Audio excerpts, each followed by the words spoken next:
Will the dynamic duo wide receivers of the 49ers and Rams come through and smash spots in Week 17? And can we count on DJ Moore, Stefon Diggs, and Travis Kelce delivering for us? It's time to break down it for our Fantasy Football Championship Week wide receiver and tight end rankings, only on Locked On Fantasy Football. You are Locked On Fantasy, your daily NFL fantasy podcast. Part of the Locked On Podcast Network, your team every day.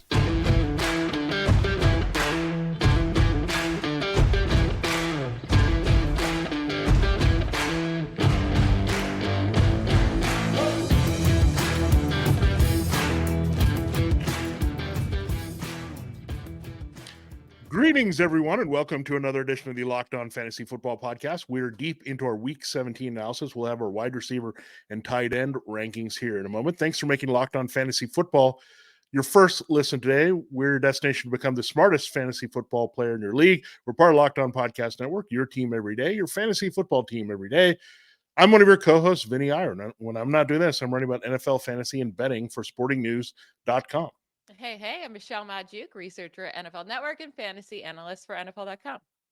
All right, Michelle, we will get into my favorite part, breaking down the wide receiver and tight end matchups here of the week to tell you who are the best plays, how you feel about some of the guys that you're going to play no matter what, even if they might not have given you good return here. We'll get into those, but it is a opportunity for you to get in on Prize Picks. We do have a game tonight, so you can do that and explore what you like in the Jets-Browns game. This episode is brought to you by Prize Picks. It's a crossover Thursday on the network, breaking down all the games of Week 17.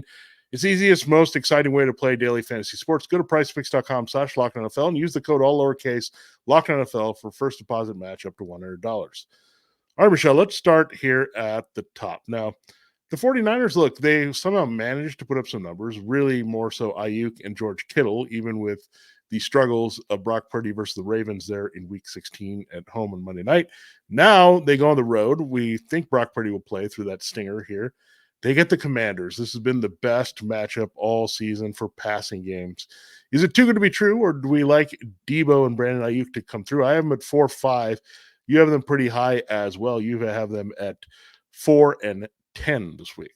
Yeah, I love both of them. I feel a little bit better about Debo just because of what he can do after the catch. And Brandon Ayuk was pretty much a ghost that entire game until they were down by quite a lot. And then the defense started to let up a little bit, just trying to run out that clock. But I think in this matchup, I think Brock Purdy bounces back in a huge way. I think he has a massive game, and that means I think Debo, Ayuk, Kittle, CMC, they're all going to have good games against this matchup. Yeah, I mean, Christian McCaffrey, keep in mind what Breece Hall did, but a lot of what Breece Hall did was in the passing game. So that's really good for Brock Purdy as well. So if McCaffrey has that type of day and these guys go off, this could be just taking out all those frustrations that Baltimore gave them.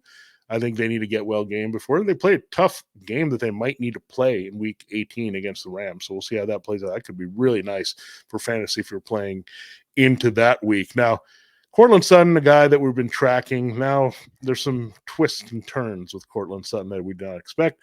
Number one, battling the concussion protocol. So we'll see if he can suit up and he's cleared. He's been trending in the right direction, but we have to see that. And second, this was the biggest twist. I actually had to do a double take on this after the show yesterday. And I had Russell Wilson somewhere ranked, and I was like, wait a second, this is a good matchup. And then I looked, wait a second, he's not starting this week? They're still alive for the playoffs, and they're switching to Jared Stidham. I don't know what to say because a lot of Sutton's value is tied to the chemistry with Wilson, right? And scoring touchdowns. So I don't know. The matchup on paper is good, but I have no idea the way this passing game is going to look with Jared Stidham. I really have no clue. It could be really good or really bad. We've seen it with these backup quarterbacks.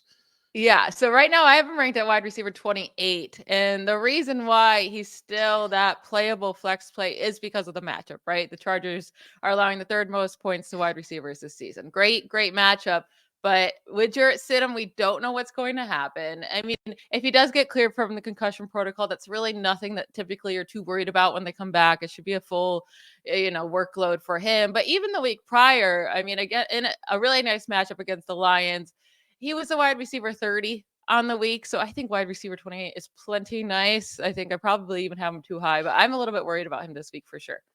Yeah, I ranked him at 13, mainly because he's playing the Chargers in that matchup, and this was a lot with Wilson. So I'm gonna have to adjust this. But regardless, I think he's more of a wide receiver 2-3 borderline this week. He is still their best target, right? And the secondary for this team stinks. So there's gonna be some opportunities to them is going to put it up to Sutton, you would think, more so than other receivers. So Sutton plays again, he'll get the volume. I just can't tell you exactly what to expect with the QB change again. We've seen these backup quarterbacks come in and ball in these type of matchups. So and I'm not sure how the game script's going to go anymore. So it's really confusing. It's a game that I don't really want to touch in DFS this week. Now, the Bears Falcons actually does interest me in DFS.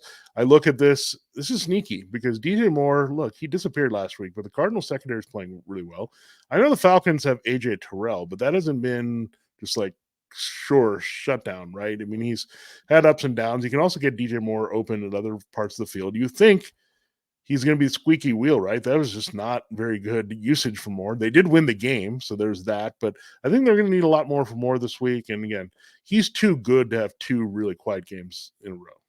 Yeah, and the big part of last week was he injured his lower leg, right? Missed some Yeah. time, came back in, but he had that ice pack on him for a while of that game whenever he was on the sideline. So that was probably bothering him. Maybe keep an eye on his practice reports and hopefully he'll be good to go this week. But I think that was a big reason why he failed so much last week. And also they had a lead. They were able to Yeah. run a lot and they're going to need him much more in this game. So I have him bouncing back big time. I have him at wide receiver 12. You have him at 18. We both really like him this week. Can we just try to discuss Stefon Diggs here for a second? Because, if you're in your fantasy championship and you have Stefon Diggs, it feels like he's an automatic start, right? Because it's Stefon Diggs, but he's against the Patriots. He has finished as the wide receiver 55, 46, and 65 over the last 3 weeks. Is he a must start or can you consider benching him this week?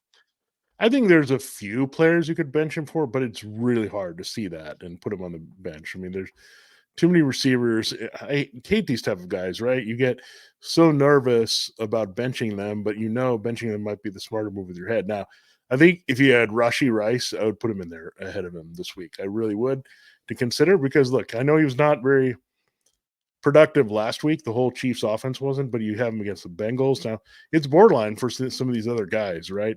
If you want to look at Calvin Ridley, it's a good matchup in terms of the schematics here. If you really want to go there, he did have 2 touchdowns last week, which is a lot more than Stefon Diggs is doing right now. So it's really hard to sit him. I'll say I won't for this reason. I think in a way, the Patriots are not maybe going to focus on him for a change because they've seen him not do all that much. I think they're going to focus on James Cook and try to take him out and force Josh Allen to throw. It sounds weird, but that's how you beat the Bills, right? If they can control the game with the running game and defense, you're not going to beat them. So it's weird. So I think Stefon Diggs has an okay game. I don't think this secondary is a shutdown one, but it might be like a 7 for 80 type game. And you'll take that at this point, the way he's been going. Yeah, you'll be happy with 7 for 80. I'll say Yeah. earlier in the season when they faced the Patriots, he had 12 targets. He only Yeah. came down with 6 receptions, 58 yards. He did score the touchdown, so it was a nice game, but you wouldn't have been too thrilled with just 6 receptions, 58 yards. I don't know. It's in the middle here. He's just not getting very many targets, and when it does, they're going so short because defenses are really playing up on him. It's going to be hard to stomach, but yeah, unless you have a really great other option, you probably are still playing him. We got some news on Michael Pittman Jr. I got to look at my phone here in a quick second, but let's start talking about him because if he's cleared, we saw how good the Raiders were last week against the Chiefs. They're playing really good defense right now. Do you feel comfortable plugging in Michael Pittman Jr. his first week back if he's cleared and ready to go? I mean, he's getting so many targets from Gardner Minshew. Yeah, you saw how that passing game looked terrible, right? If you tried to play Alec Pierce or Josh Downs and try to get some value out of those guys with Pittman out against the Falcons, you were just dying out there. There's just nothing. So Gardner Minshew just seemed lost without Michael Pittman. He's the one guy he seems to trust all over the field. So on the targets alone, he's a wide receiver 2 to me if he's out there because the Colts are not going to put him out there if it's a risk of a long-term deal. Because keep in mind, he is looking for a contract, and they have to decide if they want to kind of lock him up and see that direction. If there's something that happens to him and he gets hit again and has another concussion, has to be sidelined for longer, that's something you have to worry about here. So if he's cleared, he's good. and they're going to play him. And I'm sure he's motivated to play as well to try to fight for as much money as he can next year. So I think you look at it, and yeah, I think they're going to throw to him quite a bit. They're better offense at home. We've seen the Colts are pretty good there, and the Raiders are not the shutdown defense. I mean, I think some of these teams, the Chargers and Chiefs specifically, have been shooting themselves in the foot. The Colts don't seem to be that type of offense. They just don't have a lot. But what they're going to do is run Jonathan Taylor, open things up for Michael Pittman. So I'm fine starting him. I just wouldn't expect a big game. Yeah, and the report was that he was very active in practice today. So it seems like he's trending towards the right direction here to play. And like he's just getting way too many targets to consider sitting him, and he'll be fine even in this matchup. We'll get to some harder choices here at the wide receiver position in our next segment. But first, let's talk about one of our sponsors. This episode of Locked On Fantasy Football is brought to you by Prize Picks. Do you love playing daily fantasy? If so, you should try out Prize Picks. Prize Picks is a skill-based, real money daily fantasy sports game. How does it work? You pick 2 to 6 players, and if they go more or less than their Prize Picks projection, you can win up to 25 times your money on any entry. Prize Picks adds a ton of excitement to the sports viewing experience. Players can choose from a vast selection of sports and stat types not offered anywhere else. They even offer a reboot policy so that your entries stay in play even if one of your players gets injured. If you have a player who exits the game in the first half and does not return in the second, that player is rebooted and will not count against your picks. Prize Picks is the only daily fantasy sports platform with an injury insurance policy. Vinnie and I will, of course, go through our favorite Prize picks of the week on our Friday show, as we always do. But if you want to get in on the action for tonight's Thursday night game, my favorite pick is Browns tight end David Njoku to have more than 50.5 receiving yards against the Jets. To place this pick or other picks for tonight or next week's slate of games, go to prizepicks.com/LockedOnNFL and use code LockedOnNFL for a first deposit match up to $100. Again, that's prizepicks.com/LockedOnNFL and use promo code LockedOnNFL for a first deposit match up to $100. Daily fantasy sports made easy. All right. I think this is a tough discussion, Vinny, about the Texans. So it's been a little bit since we've seen CJ Stroud out there healthy. We've had issues at the wide receiver staying healthy now for the last few weeks. But Nico Collins and Noah Brown, if they're both out there and CJ Stroud is out there, how are you feeling about this trio? Yeah, I'm not feeling Noah Brown a lot. I mean, he every time we get in on him, he disappoints, right? Yeah. When we're kind of lukewarm on him, then he goes off. So maybe it's reverse psychology and we have to flip that. Maybe, I don't know.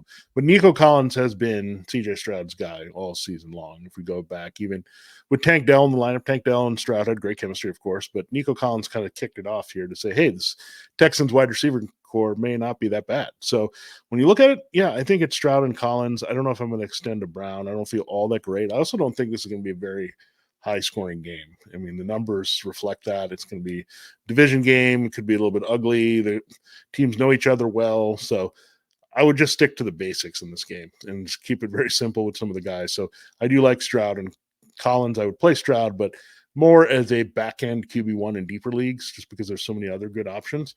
And then Nico Collins probably looking at a wide receiver 2 finish at the best here in this game. Yeah, and what's nice about Nico Collins is what a high ceiling he has, right? And he's scored a touchdown in 3 of his last 4 games played. So he's getting the touchdowns. We know he has super high upside when it comes to receiving yards. And I do feel much, much better about Collins if Stroud plays than Noah Brown. I do think Noah Brown's a possible option. He's a flex play. He's super risky. So be prepared that you could get very little from him, but he also offers huge upside if you need that in your lineup as well. Or if you want to consider someone with really high upside in DFS, could be a good play too. What about George Pickens? Talk about a guy that could give you everything or nothing. But now, if Mason Rudolph does officially get the start again this week, is he someone that you consider as a must play if it's Mason Rudolph? They go against the Seahawks this week. Yeah, the Seahawks secondary is interesting, right? They have quite a bit of talent, but some of those guys have underachieved this year. They've also had some injuries on the back end, but keep in mind the Seahawks like to protect against big plays. Their style of defense does. So they're going to see last week's tape, right? And they're going to say, we're not going to let Mason Rudolph throw these bombs. down. We're going to force him to hold the ball, right? That's not his strength, as you know very well. That's why they don't love him, and they're kind of hot cold in Pittsburgh, because this dude does not check down. He doesn't like to. He's always looking for the big play outside. Even going back to his old buddy that he had there, James Washington. They were college teammates, and he was just like trying to chuck it to James Washington all the time downfield.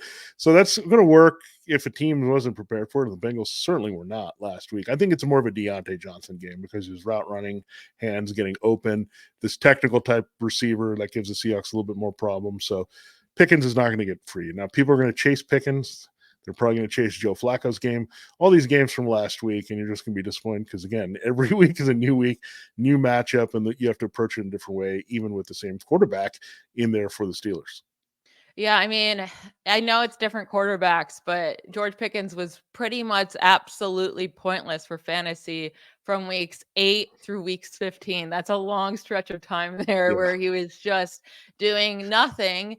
Now, Mason is going to just keep chucking it up, though. And we do know Pickens can make insane plays, right? If a 50-50 ball for him isn't truly 50-50. It's more like 80-20 for him. He is incredible at those type of plays. He's playable, but just get ready to have a heartbreak. That's all I have to say there. He's a new Gabe Davis. Yeah, exactly. And then what about T. Higgins? Because he ended up having a really nice game against the Steelers, mostly due to them getting killed and them just having to keep passing the ball throughout the whole game. But he's been good without Jamar Chase, back-to-back weeks scoring more than 22 fantasy points. I have him ranked higher than you. I have him at 14. You have him at 22. It is a tougher matchup against the Chiefs, but if Jamar Chase still isn't there, we'll see if he plays. They said they'll evaluate him this week. But without Chase, I still feel really good about T. Higgins in my lineups. Yeah, I mean, it's kind of interesting. You have two guys battling for contracts for next year, possibly looking at each other a lot in this game. T. Higgins, L'Jarius Sneed. L'Jarius Sneed pretty much erased Devontae Adams last week. So there's a concern. I mean, T. Higgins is a similar built receiver, but he's also the guy, right? There's going to be so many targets going his way. He can also go inside. So that's really good for T. Higgins, where he can get away a little bit and get a better matchup. We've seen that with him in the slot. So I wouldn't extend myself to any other Bengals receivers, but he's the guy that they have to throw to if Chase is out. And if Chase is in there, then maybe you'll see Sneed follow Chase a little bit, and that'll be good for Higgins as well. So either way, he's good. I just like him actually a little bit better if Chase can go in this game. Oh, you like him better if Chase can go. See, I like him better if he can because I need him to be a necessity. That's what I need because I worry that Browning will only look Chase's way if Chase is out there. I need him to be the necessity where he just gets the targets over and over and over, and sooner or later he'll break one, he'll have a touchdown. Like that's kind of what I'm looking for him. But yeah, you can't find a guy that you feel like has a safer floor or higher ceiling than Higgins this week outside of those top elite performers. Yeah. Let's move on to Chris Godwin and DeAndre Hopkins, two guys that have been up and down pretty meh for most of the season. But Chris Godwin lately is getting a ton of targets. I mean, he has double-digit targets in each of the last 3 games. I like his matchup against the Saints. They've been giving up a lot of points and a lot of yards just to opponents on the road. Their last 4 road games have been really bad defensively. And then with DeAndre Hopkins, you just never know what you're going to get out of him, right? I mean, you had that massive game in week 14 and then 21 yards and 20 yards the last 2 weeks. So if you had to choose between Godwin or Hopkins against his old team, the Texans, which one would you go with? Yeah, I think the way the Texans play defense, I think I'm going to go with Hopkins. I mean, Godwin's just so hard to trust because Mike Evans could just blow up and that's it, right? And we talked about Lattimore being out here still on IR for the Saints, so that's pretty big. And given where Godwin lines up, he's probably going to see some pulse in Adebo in this game. So it's okay. Adebo's not a shutdown guy by any means, but I feel a little bit better about Hopkins operating against his zone team, a little bit better in the Texans matchup, right? The Texans did get destroyed by a savvy receiver named Amari Cooper last week. So I do like that a little bit better for Hopkins if I was going to go in a direction this week. I mean, Hopkins is also the go-to guy. It's very close, right? I have him at 24, Hopkins, Godwin just a few spots behind. So it's very close, but I like Hopkins as being the number one guy. Yeah, I think I'm leaning Chris Godwin pretty easily here. Like It I was said, a good play, I think. So yeah. So with the targets he's getting, the way the Saints defense has just been inconsistent, especially on the road. I'm happy playing him. In their earlier matchup this season, he had 11 targets, 8 receptions, 114 yards. Evans, I mean, the Saints seem to really just focus on stopping Evans. They really don't want him to be there. I know Marshawn Lattimore won't be playing, but he didn't play in a game last year either. And they Yeah. still held Evans. It seems like that's always their main focus, is just make sure Mike Evans doesn't do anything. So I do think this is a Chris Godwin game, but Hopkins, you never know with him. He could put up 150 yards. He could put up 10. It's going to be somewhere in between there, but I don't want to have to deal with that inconsistency in my fantasy championship. So I'm going to stay away from him, even though I guess that's not fair, because I'm about to name a guy I really like this week for my flex play, or maybe in DFS, and he's insanely inconsistent, right? It's Rashid Shaheed for the Saints. I mean, he's had huge weeks and then he's done nothing. Last week was a huge week for him. So maybe it doesn't happen back to back, but I love this matchup for Rashid Shaheed this week against the Buccaneers. The Buccaneers are allowing the most receiving yards per game to wide receivers this season, the second most deep receiving touchdowns. So deep receiving touchdown means 20 plus air yards. And guess what? Rashid Shaheed has the third most deep receiving yards in the NFL this season, behind only Tyreek Hill and Amari Cooper, which is kind of insane. So I expect him to have those long catches, and hopefully he can come down with a touchdown as well. But I expect this to be a big game for him this week. Yeah, I do like him this week quite a bit. He's in my top 35. Actually, I have him at 33. You have him at 34. So we're very close on Rashid Shaheed, like him. And again, this is style of defense. Again, the Bucs play some zone. So that's really good for Rashid Shaheed, because he can get open. Then what happens is they have two deep dudes, and then he splits them and he gets past them, and then Derek Carr finds him. And that's what usually happens when he makes his big plays. So I do like Shaheed and his speed. And look, the Michael Thomas injury was unfortunate for him, but it kind of streamlined this offense a little bit. So if you need Shaheed or Chris Olave or Juwan Johnson, I think this is good for all three of them this week. So I think that's a good thing. And no Michael Thomas. And also those checkdowns have kind of dried up a little bit, right? Not as much forcing to Alvin Kamara, which they're getting more aggressive. We saw the deep shots that Carr took in a game last week against the Rams. So that's all good news for there. Now we will get into the tight ends and see where we have our big names ranked, and some of the lesser names that could really come through for you this week in our final segment. Before we do that, we got to hear from another one of our fine sponsors. This episode of Locked On Fantasy Football is brought to you by LinkedIn Jobs. It's a small business, and it means that you're also a small team, right? When you're hiring for your small business, you want to have the right roster put together, and that means you want as many top-tier candidates as possible to interview. That's why you have to check out LinkedIn Jobs. LinkedIn Jobs has the tools to help find the right professionals for your team faster and for free. And with LinkedIn, you're just not addressing to just another job board. It's really special here because LinkedIn has a vast network of more than 1 billion professionals, which makes it the best place to hire.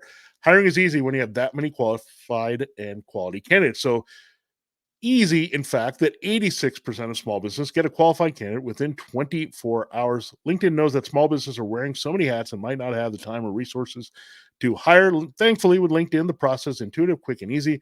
LinkedIn even just launched a feature that helps you write job descriptions, making the process even easier and quicker. It's easy to get in and hire with LinkedIn Jobs. Just post your job free at linkedin.com/lockedonnfl. That's linkedin.com/lockedonnfl to post your job for free. Terms and conditions do apply. All right, Michelle, it is time to close show and look at our tight end rankings. Now, let's start at the top, because the top hasn't been the top in recent weeks for sure. It's Travis Kelce. I don't know what he needs. I thought he was going to come to the holiday game. They stopped throwing to him in the second half, strangely, against the Raiders. I don't know how healthy he is. I don't know if he's fading, all these things. But all I know, this matchup against the Bengals, if he can't get well here, I don't know what to do. I mean, I really don't, because the Bengals are just giving it up to the tight end like nothing other than the Broncos. They're the worst team all season covering the tight end. So Travis Kelce, please come through. And I can't believe I'm saying this, but I'm in a championship game where he was my weak link last week. I mean, Nick Mullins was more reliable for me in my lineup than Travis Kelce. So I need him this week, because I think I'm going to be in a higher scoring matchup. Do we see Travis Kelce turn back the clock in this one, back and home, by the way, against the Bengals? He really should, right? We both had him Yeah. ranked lower last week. We weren't feeling great about him the last couple of weeks, right? Because he hasn't been doing Pretty bad. anything really for Travis Kelce. I mean, if you look at his fantasy points, you'd be like, oh, this is a pretty solid tight end, right? But what you want out of Travis Kelce, we're not getting. But I Right. will say, against this matchup against the Bengals, you brought it up. I mean, they're allowed the most receptions and the most receiving yards to tight ends this season among all teams. And he's still getting targets. So 10, 7, 7 targets over the last 3 weeks. If he gets 7 to 10 targets in this matchup against the Bengals, he should put together a really nice game. And can we please get him a touchdown? That would be awesome. Yes. Yeah, that's what I don't understand. I mean, at least you could count on that, right? Those little flip passes and things like that. But the problem is they're not getting into the red zone all that much. And when they do, they're so in deep that they're using the running backs to do it. So he's overdue. Like he's now really ticking overdue. Last week he was already there, but this week, come on. This is the week that everyone wants him to come through. So let's hope that that happens and Kelce will make everyone happy because, again, he's still in relation. He was a good tight end pick because he's pretty reliable most weeks. And look, I don't know if we're going to invest in him as a clear number one tight end as a first round pick next year. I just don't see that happening. So we'll see if that plays out. Now, Evan Ingram is an interesting guy. Hot and cold. He was steady, but not spectacular. Then he had some blow up weeks that really put him on the radar and that really kind of stamped his tight end one status for second straight season. Now, this isn't the easiest matchup. I have him at number 8. You have him at number 3. I want to like him a little bit more against the Panthers, but I don't know. Like it's hard to trust, especially we'll see how Trevor Lawrence goes with that shoulder. Honestly, if it's CJ Beathard, I think that might be better for him. I Yeah. mean, this dude is getting so many targets, right? 12 targets in week 14, 15 targets in week 16. The last 3 out of the last 4 games, 82 yards, 95 yards, 95 yards. You cannot ask for really anything else from your tight end.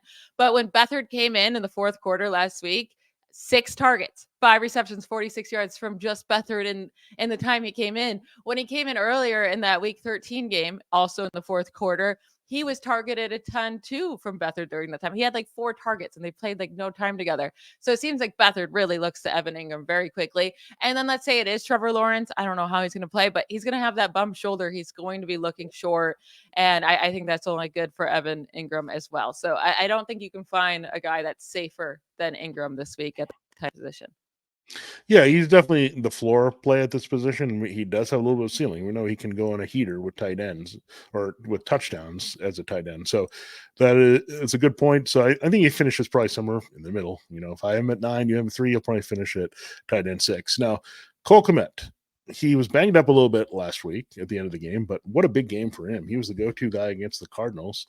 We're kind of looking like last year's coverage against tight ends all of a sudden. So now you get Atlanta. Atlanta's a pretty good matchup. And Cole Kmet, look, he's sneakily had a very good season, right? He is clear the number 2 target on his team. That's what you're looking for in a lot of cases with tight ends, be the number 1, number 2 target on his team. He gets open. He scores quite a bit. And Justin Fields is looking for him in high leverage situations. So I think Cole Kmet's another fine play. I just wouldn't go nuts with him. Again, touchdowns can totally throw it off and he can go really high, but you have him 11, I have him at 12, and I think that's about right. Yeah, and I just got a notification. He didn't practice today. So not Okay, practicing on watch that. Thursday is not a great sign for Cole Kmet. So just keep an eye on that. It is a nice matchup against the Falcons. They've allowed the 6th most receptions and receiving yards to tight ends this season. So it's a solid matchup. He's getting the targets, he's being used, but obviously that knee injury is a little bit of a concern. And even if he does play, who knows if he makes it through the whole game or if he's limited. So that's a worry. But what about Hunter Henry? Because he was dealing with a knee injury. He missed last week. It seems he was back at practice yesterday. Seems like he's coming back. He gets the Bills. And the Bills have been softer against tight ends as of late. They started off super strong, but without Matt Milano, with all these defensive injuries, they've been softer. Travis Kelce, Gerald Everett, and Jake Ferguson have all had double-digit fantasy points against the Bills over the last 3 weeks.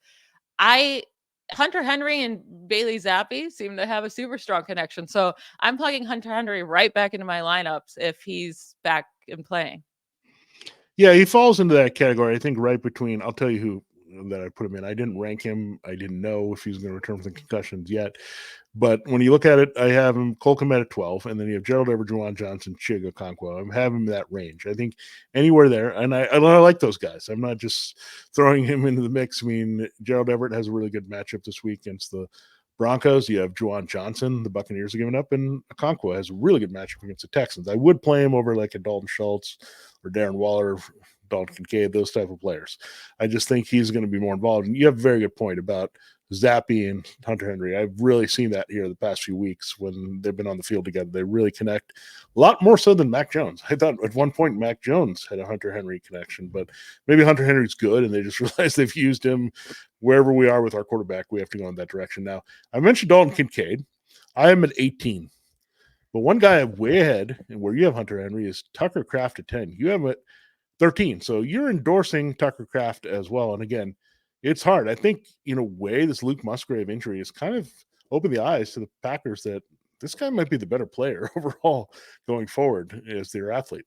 So I think Luke Musgrave will be fine next year, Yeah. right? Maybe they get both of these guys on the field. Luke Musgrave is back at practice, so maybe he Watch does that. play this week. But I still think Tucker Kraft is the guy to start for the Packers, because even if Musgrave does play, it was a pretty serious injury, right? Like Yeah. a Don't rush lacerated him. kidney, no joke. So even if he does come back, I expect him to come back slowly. They're going to limit how much he plays. So Tucker Kraft should still be on the field a ton, and he's well outscoring Dalton Kincaid over the last handful of weeks here.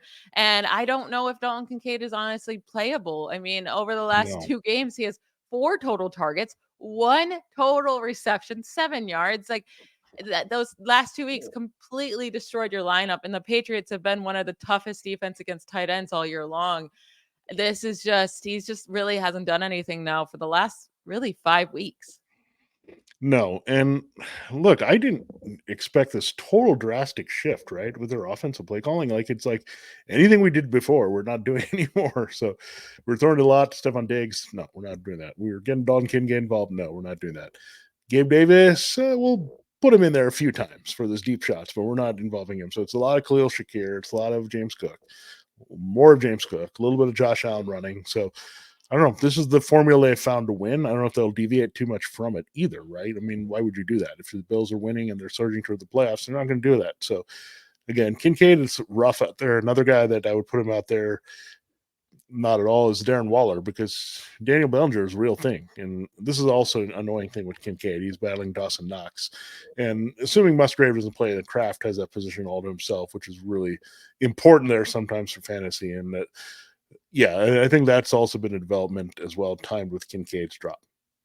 Yeah, I know. I wasn't really as worried about Dawson Knox coming back, but with Kincaid also being banged up, I think that's just a double whammy for him here. And just this offense in general is just changing its mindset, like you brought up. So I'm not going to trust Kincaid. Is he talented enough to have a huge game? Sure, but in this matchup with the targets he's receiving, I can't risk starting him in the fantasy championship. So you got to look elsewhere if you have him. Yeah, and we will find some deeper plays for you tomorrow. We'll look at some flex plays. Maybe there'll be some good options from what we didn't talk about today, going a little bit deeper in your leagues, as well as sleepers that you need to consider. That 1 week plug and play, one spot you're maybe looking to fill on your roster to have a chance at winning. Maybe it's a difference between winning and losing. You got the one hole that you got to fill, and then we'll also got our prize picks of the week. There's a lot of good stuff there to play here in the last couple of weeks of the regular season. So all kinds of good stuff to close the week with our final thoughts for week 17 for our wide receiver and tight end rankings for week 17. This has been Vinnie Iyer. And I'm Michelle Magdziuk. Bye, y'all.